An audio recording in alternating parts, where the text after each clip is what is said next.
قابل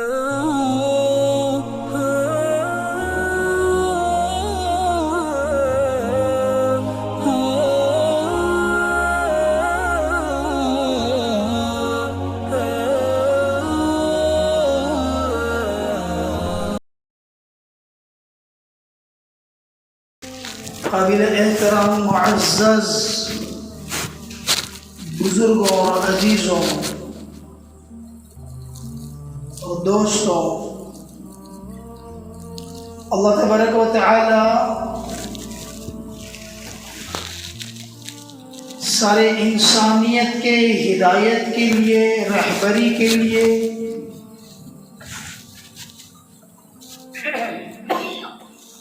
رہتی دنیا کی حقیقت کی پہچان اور آخرت کی قیمت اور وقت کی پہچان کرانے کے لیے سوا لاکھ انبیاء علیہ الصلوۃ والسلام کو دنیا میں مبعوث فرمایا اور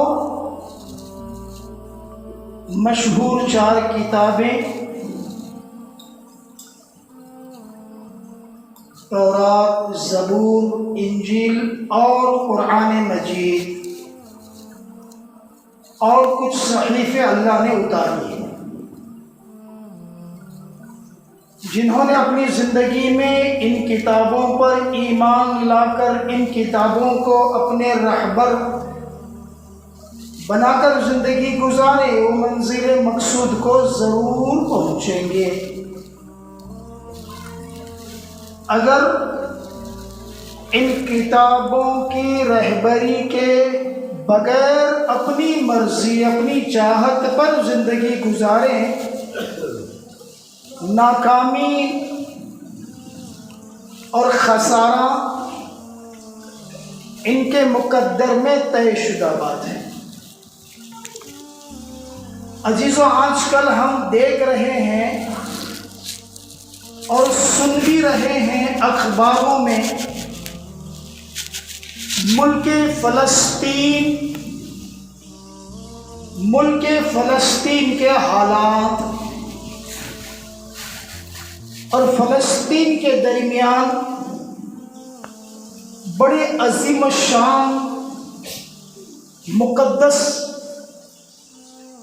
اور قابل احترام جو مسجد ہے، مسجد اقصی، جس کو بیت المقدس کہتے ہیں، واقعی بڑی قابل احترام ہے۔ اس لیے قرآن مجید نے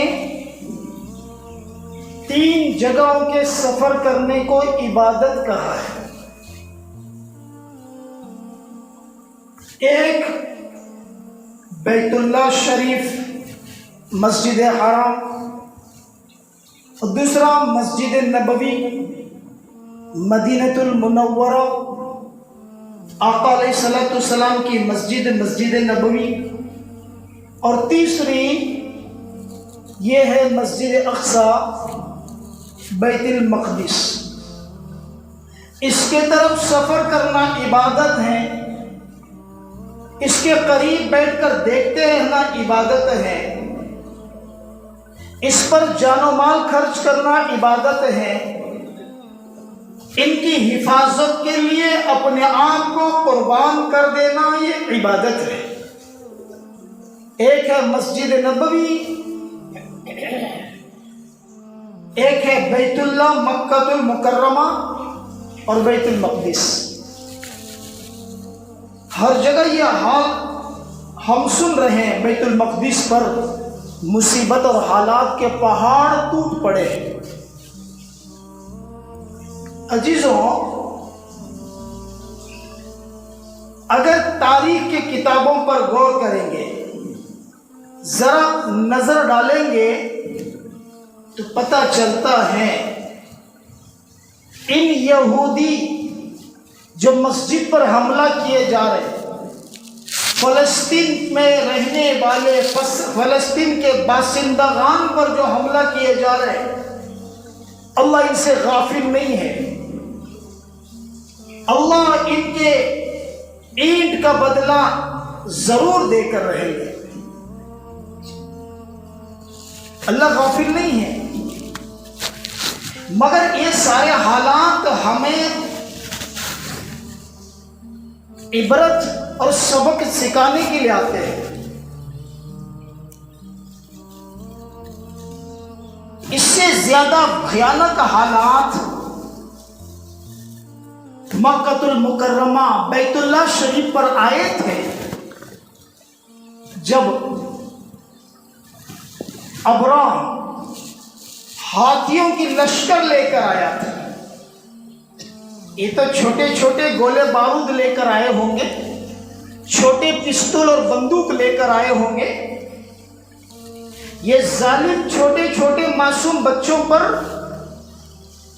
اور ہماری بیٹیاں اور بہنوں پر وار کیے جا رہے ہوں گے، مگر اس وقت بیت اللہ کو ڈھانے کے لیے، مکہ کو گرانے کے لیے ابراہ ہاتھیوں کی بہت بڑی لشکر لے کر آیا تھا۔ اور اس کے آنے کی وجہ یہ بنی، ابراہ عیسائی آدمی، کرسچن عیسائی، اس نے ملک یمن میں ایک چرچ بنایا، اور کچھ عربی حضرات، عرب کے رہنے والے عربی حضرات نے اس کے اپنی عبادت گاہ، اس کے اپنی چرچ، جو ان کے نزدیک قابل احترام کی جگہ ہوتی ہے، جیسے ہمارے نزدیک مسجد ایک احترام کی جگہ، ان کے اپنے نزدیک ایک چرچ احترام کی جگہ ہوتی ہے۔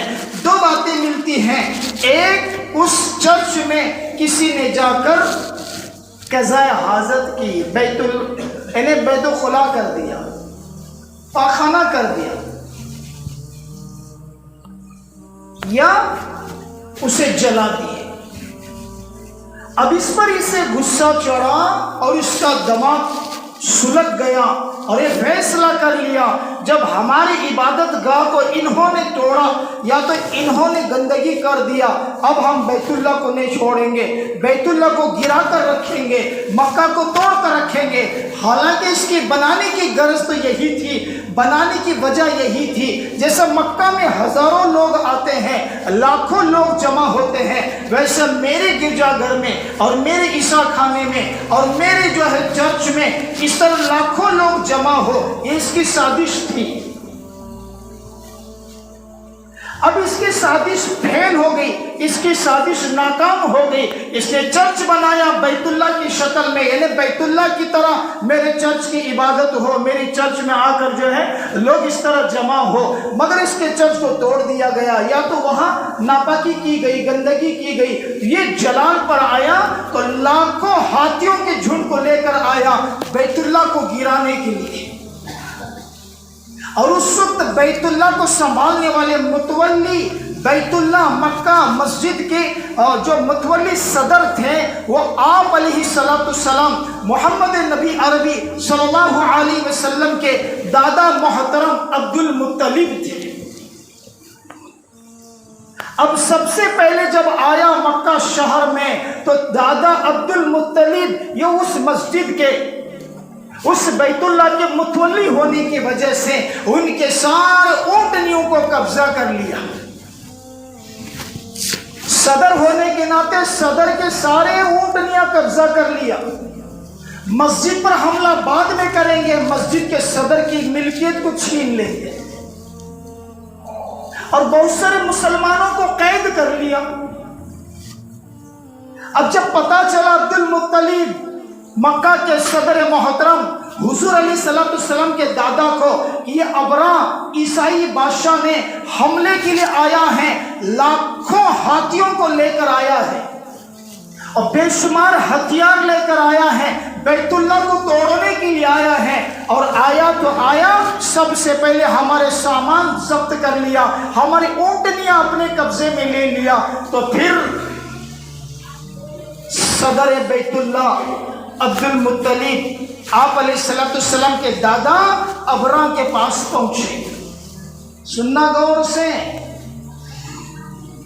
جیسے اس ابرا کے پاس پہنچے، عیسائی بادشاہ کے پاس پہنچے اور کہنے لگے دیکھ ابرا، شاید تو سوچ رہا ہوگا کہ بیت اللہ کی حفاظت کی بھیک لے کر میں تیرے پاس آیا ہوں، اللہ کے گھر کو گرانے کے لیے، روکنے کے لیے تم آئے ہو.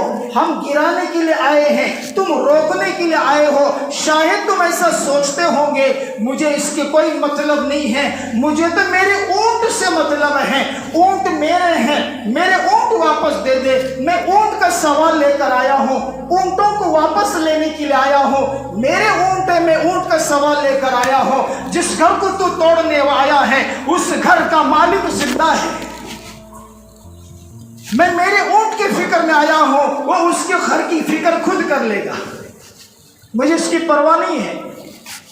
تو پتا چلا وہ مومنوں کے دل میں کتنا زیادہ اللہ پر نظر تھی، کتنا زیادہ اللہ پر یقین تھا کہ اللہ اپنے گھروں کی حفاظت کرتا ہے، ہمیں اس میں ٹانگ لڑانے کی ضرورت نہیں.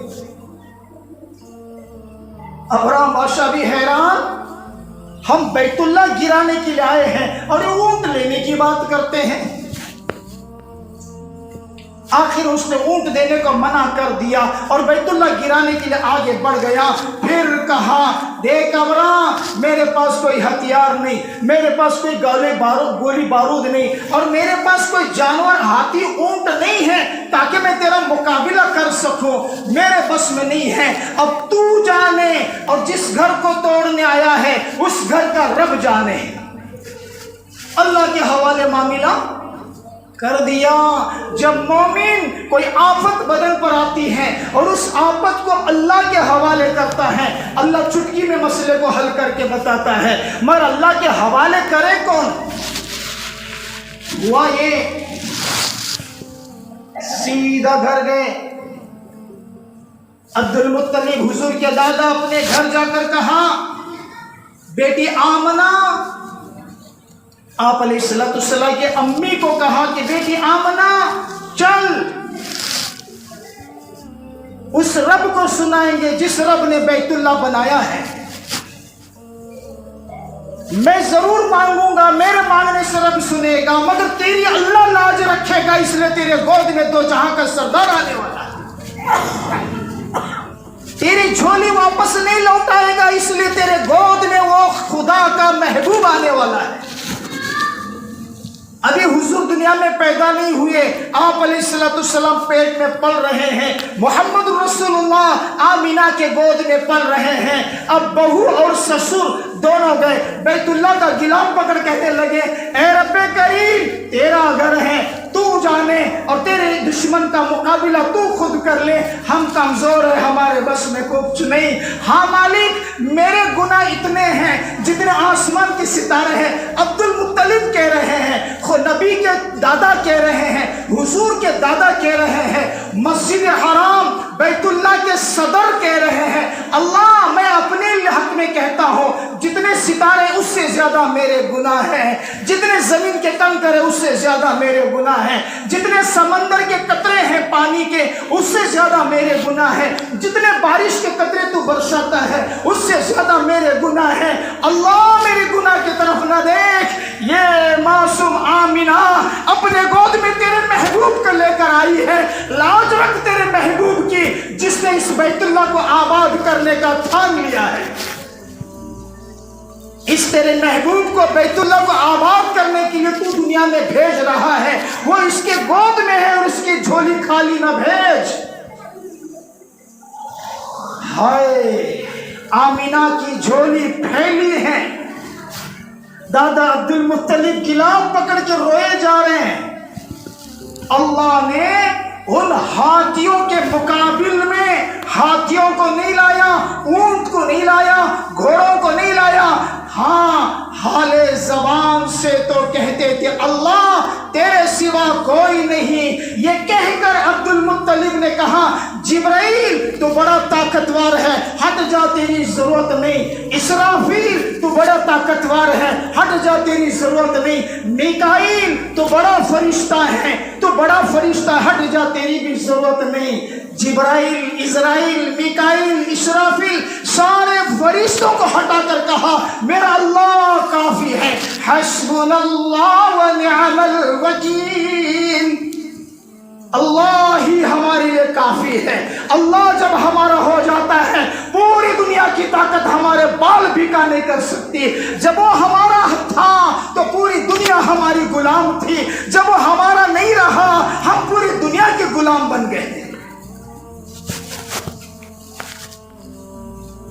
سب کو ہٹا کر کہا کہ اللہ تیری قدرت ہے تو بغیر مخلوق کے کام بنا دیتا ہے۔ پھر اللہ اپنی شان دکھا کر کہتا ہے، اپنی قدرت دکھا کر کہتا ہے، اپنی کبریائی کو للکار کہتا ہے ہاتھیوں کے مقابل میں ہاتھی کو نہیں لائیں گے، چھوٹے سے پرندے جن کا نام ابابیل ہے، چھوٹے سے پرندے ابابیل، لاکھوں کروڑوں پرندے یوں جھنڈ بن کر آسمان پر آ گئے۔ نادان ابرار جب چھاؤں جیسا محسوس ہوئی تو یوں سر اٹھا کے دیکھا، سوچا یہ تو بادل ہے۔ نادان نہیں سمجھ سکا یہ میرے مصیبت کا سامان ہے، یہ تو بادل ہے۔ نہیں سمجھ سکا نادان میری سب ہستی کو مٹھانے کا سامان آیا ہے، یہ تو بادل ہے۔ نادان نہیں سمجھا دشمن خدا کے گھر کا یہ میرے عذاب کا قہر ہے، خدا کی ناراضگی کی آگ برسنے والی ہے۔ نہیں جانا بس کچھ ہی دیر میں جیسے ہی حملہ کرنے کے لیے آگے بڑھا، آسمان سے آواز آئی، أَلَمْ تَرَ كَيْفَ فَعَلَ رَبُّكَ، اللہ کی طرف سے اعلان ہوا کیا دیکھتے نہیں ہاتھی والوں کے ساتھ اللہ نے کیا کیا؟ قرآن سمجھا رہا ہے أَلَمْ تَرَ كَيْفَ فَعَلَ رَبُّكَ بِأَصْحَابِ الْفِيلِ، وہ اصحاب جو ہاتھیاں لے کر آئے تھے ان کے ساتھ کیا معاملہ ہوا دیکھتے نہیں؟ أَلَمْ تَرَ كَيْفَ فَعَلَ رَبُّكَ بِأَصْحَابِ الْفِيلِ أَلَمْ يَجْعَلْ كَيْدَهُمْ فِي تَضْلِيلٍ وَأَرْسَلَ عَلَيْهِمْ طَيْرًا أَبَابِيلَ، یہ پرندوں کا نام لیا قرآن کی اس آیت نے، ابابیل وہ پرندوں کا نام، اللہ نے اس پرندوں کو بھیجا، ترمیہم بحجارۃ من سجیل، خدا نے کہا ہمیں کوئی بڑے بڑے گولہ بارود نہیں لائے، ان پرندوں کے ہاتھوں میں سجیل پتھروں کو دیکھا، ہجارہ پتھروں کو دیا۔ وہ چھوٹے چھوٹے پرندے اپنے وہ چھوٹے پیروں میں اپنے ناخنوں میں چھوٹے چھوٹے کنکر لے کر جو جھنڈ بن کے کھڑے تھے، جیسے اللہ کی طرف سے اشارہ ہوا ایسا حملہ کیے۔ کتابوں میں لکھا ہے وہ پرندہ اوپر سے جب کنکر چھوڑتا ہاتھی پر بیٹھنے والے کے سر میں داخل ہو کر پیٹ کے اندر سے اتر کر ہاتھی کے پیٹ سے پیٹ میں پار ہو کر زمین میں کنکر دھس جاتا۔ ایک چٹکی میں ایک پرندہ ایک کنکر سے ہاتھی کو بھی مار ڈالتا، ہاتھی پر بیٹھنے والے ہاتھی کو سنبھالنے والے سوار کو بھی مارتا۔ یہ اللہ کی قدرت ہے، یہ اللہ کی شان ہے۔ کہنے والوں نے بڑے اچھا انداز سے کہا ہے خدا کی لاٹھی میں آواز، بولو بولو، خدا کے لاٹھی میں آواز نہیں ہوتی، ڈرو اس خدا سے۔ نہیں معلوم بغیر آواز کے لاٹھی کب ہمارے سروں پہ پڑے گی، جب اس کی نافرمانی کرتے کرتے بچپنا گزر گیا، جوانی گزر گئی، قبر کے قریب دن آ گئے، پھر بھی نافرمانی کے دن ختم نہیں ہو رہے، اسے ناراض کرنے کے دن ختم نہیں ہو رہے، اس کی نافرمانی کی شرکیات ختم نہیں ہو رہے، اس کی نافرمانی کی بدعات ختم نہیں ہو رہی، اسے ناراض کرنے والے غلط رسومات ختم نہیں ہو رہے۔ آخر اس سے ڈرنا ہے پتہ نہیں کون سے دن لاٹھی پڑنے والی۔ ایسی لاٹھی پڑی کہ وہ کنکر سر میں داخل ہوتے ہاتھی چلانے والے کے، اور پیٹ سے داخل ہو کر ہاتھی کے اندر سے چیر کر زمین میں داخل ہوتے۔ اسی طرح کچھ ہی دیر میں ہاتھی بھی نشت و نابود ہو گئے، ہاتھی چلانے والے بھی نشت و نابود ہو گئے، آخر ناکامی کے ساتھ واپس پلٹ گئے۔ عزیزوں وہاں رونے والے تھے، گود میں آقا کو لے کر جھولی پھیلائی تھی آمینہ نے، وہاں اس مسجد کے صدر اور متولی اللہ کے بارگاہ میں بیت اللہ کا گلاف پکڑ کر رویا تھا، ان کا رونا اللہ نے لاج رکھ لیا، وہاں کے مسلمانوں کے نیک اعمال کے اللہ نے لاج رکھ لیا، کسی کو آنے کی ضرورت نہیں پڑی، بیچ میں اللہ نے خود پرندوں کو بھیج کر اپنے گھر کی حفاظت کر لیا۔ آج ہم سب واٹس ایپ پہ دیکھے جا رہے ہیں، فیس بک میں دیکھے جا رہے ہیں، ٹویٹر اور انٹرنیٹ کے میدان میں دیکھے جا رہے ہیں، فلسطین میں ہزاروں بچے زخمی ہو رہے ہیں، فلسطین میں ہزاروں جوان دفن ہو رہے ہیں، فلسطین میں ہزار بیویاں وہ بیوہ ہوتے جا رہے ہیں، مائیں رو رو کے دم توڑے جا رہے ہیں، طرح طرح کے ظلم ستم کے ڈھائے جا رہے ہیں۔ کیا اللہ کی آنکھیں چھپی ہوئی ہیں؟ لا تأخذہ سنۃ ولا نوم، وہ اللہ ہمیشہ دیکھ رہا ہے، کبھی اس کی آنکھ بند نہیں ہوتی، کبھی وہ اونگتا سوتا نہیں ہے، وہ دیکھ رہا ہے۔ بس اتنا ہے، ہماری گناہوں کی نحوست فلسطین میں عذاب بن کے اتری ہے۔ اللہ کے واسطے آج کے دن کا یہ پیغام ہے، جیسے مکہ کی حفاظت کے لیے اللہ ابابیل چھوٹے پرندوں کو بھیجا اور اللہ نے حفاظت کر لیا، آج بھی فلسطین کے بیت المقدس کی حفاظت کے لیے اللہ آسمان سے ابابیل کو بھیج سکتا ہے، ہوا دنیا میں چلا سکتا ہے، فرشتوں کی جماعت کو اتار سکتا ہے، چٹکی میں نست و نابود یہودیوں کو کر سکتا ہے۔ شرط ہے کہ ہماری یہ پیشانی خدا کے گھر میں آ کر گڑ گڑائے اور یہ پیشانی لگڑے اور ناک زمین پر لگڑے اور خون کے آنسو رو کر کہے کہ مولی میں نے کرناٹک میں بند کمرے میں زنا کیا، اس کی نحوست فلسطین میں دیکھ رہا ہوں، میں کرناٹک میں جھوٹ بول کے دھندا کاروبار کیا، اس کا نقصان میں فلسطین میں دیکھ رہا ہوں، یہاں میں نے ماں کو ساتھ برا سلوک کر کے ماں کے دل کو چیر کے رکھ دیا، یہاں ماں کا رونا فلسطین پر عذاب بن کے آیا ہے، یہاں باپ کے ساتھ میں نے برا سلوک کیا،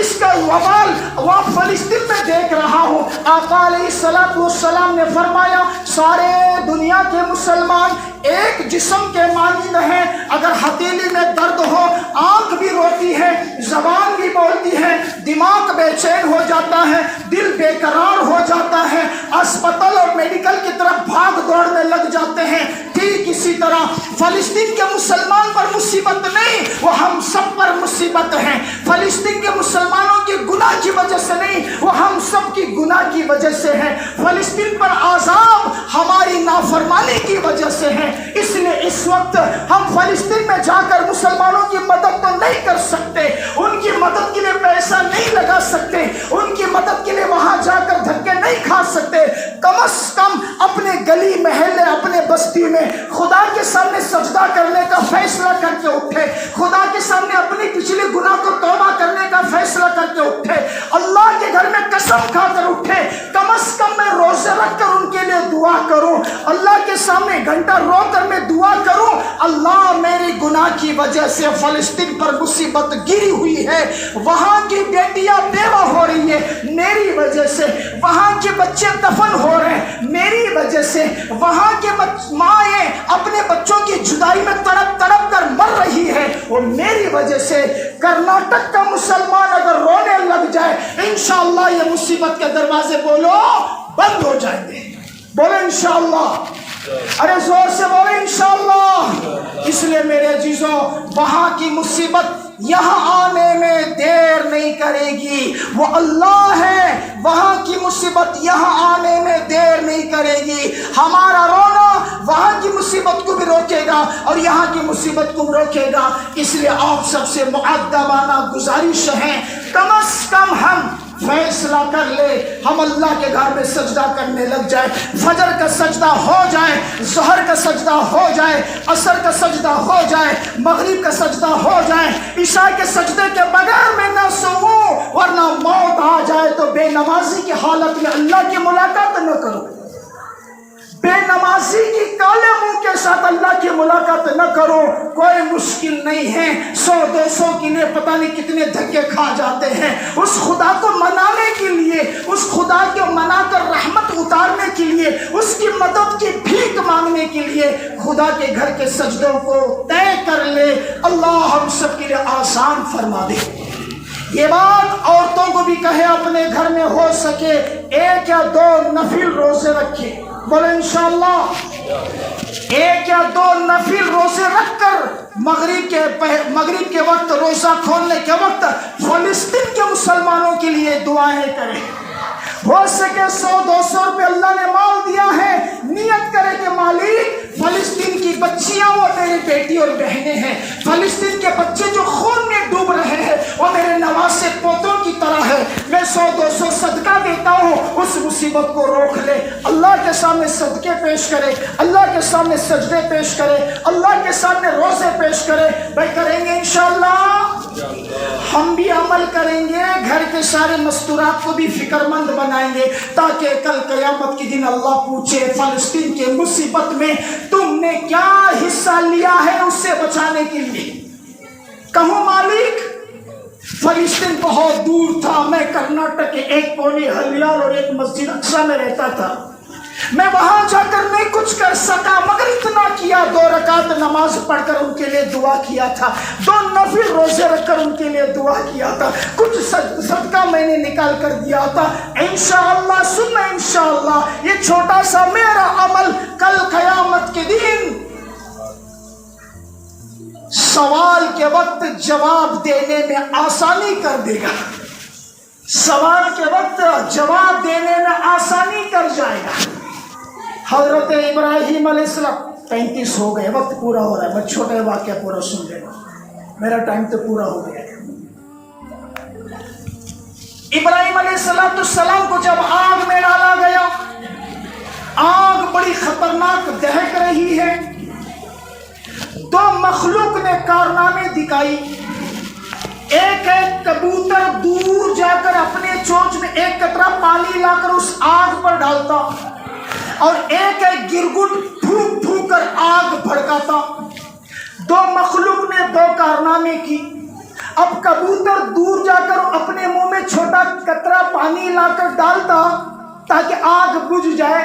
کہنے والے اس کے کبوتر اس کے ساتھیوں نے کہا ارے پگلے کبوتر تیری عقل تو ٹھکانے پر ہے، تیرے ایک ایک قطرے کے پانی سے اتنی بڑی آگ کیا بجھے گی، کیوں تھک رہا ہے، کیوں انرجی ویسٹ کرتا ہے. تو کبوتر نے کہا مجھے بھی پتا ہے میرے ایک قطرے کے پانی سے ابراہیم علیہ السلام جس آگ میں چل رہے ہیں وہ آگ بجھنے والی تو نہیں ہے، مگر کل اللہ مجھے پوچھے گا میرا خلیل ابراہیم، میرا خلیل ابراہیم، میرا دوست ابراہیم دشمن نمرود نے آگ میں ڈالا تھا اور اس وقت تو نے کیا کیا، میرے ابراہیم کو بچانے میں، آگ بجھانے میں کیا کام کیا. اس وقت میں اتنا تو کہہ سکتی ہوں اللہ میرے بس میں اتنا تھا، ایک ایک بوند پانی لا کر ڈالا کرتا تھا، تو اتنے پر اللہ میرے چھٹکارے کا فیصلہ کر دے گا. اس امید سے میں قطرے ڈالا کرتا ہوں، اسی امید سے آج ہم بھی انشاءاللہ نفل روزے رکھیں گے، صدقہ دیں گے اور دعائیں کریں گے تاکہ کل پوچھے تو ہم پار پڑ جائے. اور وہ جو گرگٹ ہے نا اس کے پھونکنے سے آگ بھڑکنے والی تو نہیں ہے، خطرناک آگ جو آسمان کو باتیں کر رہی تھی، آگ نہیں بھڑکتی مگر وہ پھونک رہا تھا. حضور علیہ السلام کے پاس جب یہ کہانی سنائی گئی، واقعہ سنایا گیا، حضور نے کہا کبوتر نے بہت اچھا کام کیا ہے، اللہ کبوتر جس کے گھر میں رہے اس گھر میں خیر و برکتوں کا سلسلہ چلا دے، کبوتر کو جو دانے ڈالے اس کے مغفرت کا فیصلہ کر دے، کبوتر جس کے گھر میں رہے وہ جنات و شیاطین سے محفوظ کر دے. کبوتر کے اچھے کام کے لیے کبوتر کے لیے دعائیں ملی، اسی لیے مکہ میں کوئی پرندے نہیں ملتے، ابابل ملیں گے، کبوتر ملیں گے، کوئی پرندے نہیں ملتے. مسجد نبوی مدینہ جہاں سرکار پیدا ہوئے، جہاں کی مٹی آنکھوں کا سرما بنا اتنے قابل احترام ہے، وہاں کا پانی بھی ساری بیماریوں کی شفا ہے، وہاں اگر تلاش کرو تو کبوتر ملتا ہے اور کوئی پرندہ نہیں ملتا. کبوتر کا یہ مقام بڑھ گیا، اچھے کام میں حصہ لیا، مگر وہی گرگٹ نے برے کام میں حصہ لیا. حضور نے کہا جہاں گرگٹ دکھے تو اسے مار دینا، صدقے کا ثواب مل جاتا ہے. رحمت للعالمین، انسانوں پر رحم، جانوروں پر رحم، پرندوں پر رحم، چرندوں پر رحم. مگر اللہ کے نبی نے کہا ابراہیم کو جلانے کے وقت میں علیہ السلام کو یہ گرگٹ نے پھونک کر کوشش کی آگ بھڑکانے کی، یہ جہاں ملے اسے مارنا، اس پر ثواب ملتا ہے۔ جمعہ کے دن مارو یا کسی دن بھی مارو تو اسے مارنے پر صدقے کا ثواب ملتا ہے۔ پھونکا ہے، نقصان میں ساتھ دیا، برائی میں غلط کام میں سپورٹ کیا، اللہ کے نبی نے اس کے لیے بددعا دی کہ مارا جائے۔ اور کبوتر نے اچھے کام میں سپورٹ کیا، اس کی آبادی اور ترقی کے اللہ کے نبی نے دعا دی۔ اللہ ہم سب کو خیر کے کاموں میں حصہ لینا توفیق نصیب فرمائے، بولو آمین۔ اور ہر شر، ہر برے، ہر شرک، ہر بدعت، ہر غلط کاموں سے اللہ ہم سب کی حفاظت کا اپنے کرم سے فیصلہ فرمائے۔ اول و آخر دعوانا الحمدللہ رب